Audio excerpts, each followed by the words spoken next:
Hi, welcome to the Gamesplainer. I'm Jeff the Gamesplainer and today I'm gamesplaying Sagrada. So if you've watched my other videos, you'll have an idea of how the game plays. I'm going to have a playthrough. I've set the game up as a two-player game. The player on this side is going after blue. The player on this side is going after green. That's a randomly drawn card.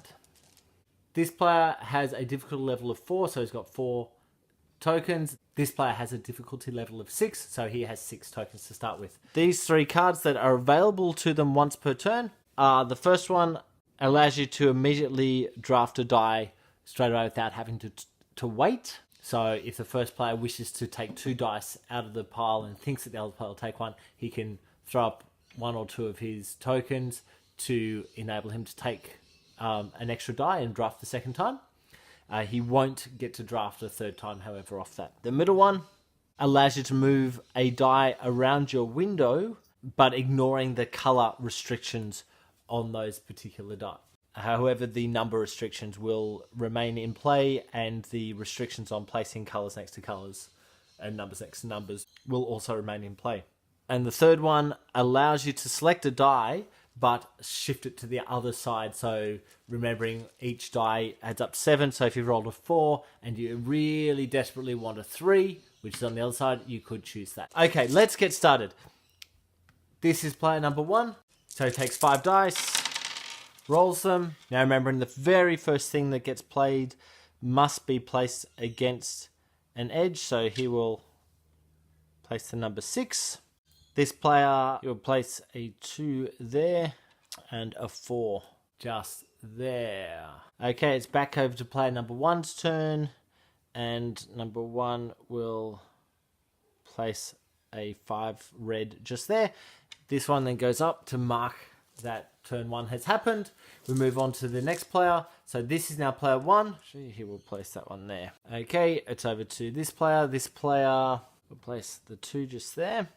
What he's looking at is the 3 cannot go there because there's a red already next to it. The blue 5 could go there, but there's a blue coming in next to it, so it's going to make it really tricky. So what he may have to do is place 1 just there. Then comes back over to this player, who while he has the blue, he can't put a 5 next to a 5, so neither of these 2 is going to work. Thinks he's going to have to place the red 3 just there. That goes up onto the board, and the next... This player's turn, he rolls 5 dice, replace the 1 with that one, and he's actually going to use a token to grab the green 3, because if he took a purple one, he wouldn't be able to place anything in there, so it's best to put a green one in there. This player then has 2 things to go. None of what is showing is actually helpful. However, what he can do is use that to turn that 1 into a 6. Which will allow him to put that down there. And he will then put this one up in the top. He's going to put the green 1 down there. This player is going to put the yellow 3 in. He's not able to put the yellow 5 just there because it'd be next to a yellow. It's probably fortuitous for him to put the blue 3 just there. And there's a red yellow 5 spot going. That then marks turn 4. This player is now first turn. Probably best to put that 1 in there. This guy gets 2 turns then. And he'll put the blue 1 in there. He gets second turn or another turn. And he'll put that 1 in there. And this guy is second turn. He shall put that 1 in there, which puts that up the top. This player is going to do that to flip this one over, so the 5 becomes 2, which goes in there.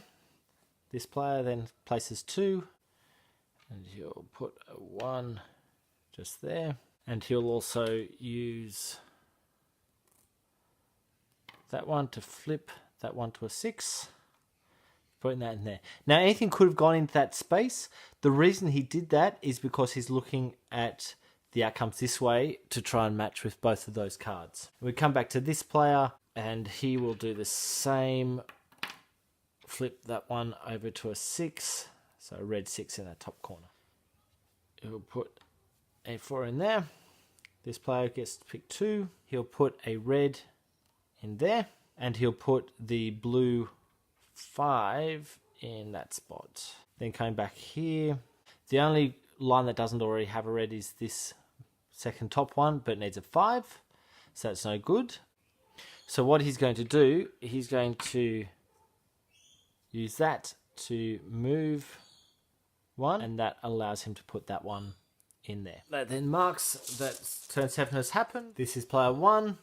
He'll go the green 2, because that completes that row with points. This player doesn't have any things he could use. He could very easily turn that to a 5 and that would fill that spot perfectly, but he doesn't actually have that. So what he's going to do is purple to there. He'll just write off the bottom row, but put a number 3 there. This side is stuck a little bit because this top corner needs to be a number 1, but he's only got 2 number 1s available to him. He can't put a number 1 just there.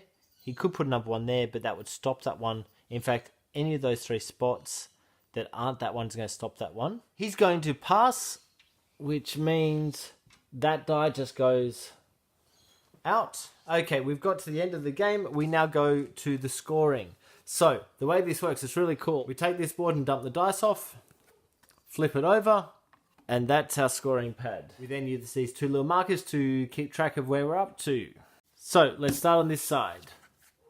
This player is looking for the added of the blue. So he's got 5, 8, 11, 17, 23. And this guy's looking for the green cards. So that's 5, 6, 7, 8. We then go into the public stuff. So the 3s and 4s. This side has 1, 2, 3, 4 4s. 1, 2, 3, 4, 5, 3. So he's got 4 pairs, which is worth 8 points to him. Puts him up to 31. This guy has 1, 2, 3 3s. 1, 2, and 3 4s. That gets him 6 points, which puts him to 14. Then we're looking for the variety of colours in each row. So this row is good, so that's 1. This row is good, is 2. This row has 2 blues, so that's no help. This row has 2 greens. So this is 2 times 6 is 12 points for that guy. Puts him up to 43. This one's 2 purples in that row, not a complete row. 1 of every different colour. This one has 2 purples. So this one gets him 6 points only, which puts him up to 20. Then we go to the third one, which is a variety of colours. So purple has 3, yellow has 3, green has 4, 5, so 3, blue has more than 3, red has more than 3. So 3 sets of each different colour for that player, which is 12 points, which puts him to 55. Notice there's a 50 on the back of the scoring token. Red is 3, blue is more than 3, purple is more than 3, yellow is 3, green is 3, which gets him 3 lots of points, which is 12 points, which puts him to 32. He then gets 1 extra point for the glass token not used, but he loses 1 point. So the final score is 55 to 32. That is everything you need to know for playing Sagrada. If you have any comments or suggestions, please write them below. If you have any games that you wish to be Gamesplained, please shoot me an email at thegamesplainer@gmail.com. Follow me on Instagram and Twitter at @thegamesplainer to keep up to date with the games that I'm playing. Subscribe to my videos to keep up to date with the games that I'm gamesplaining. And until next time, enjoy gaming.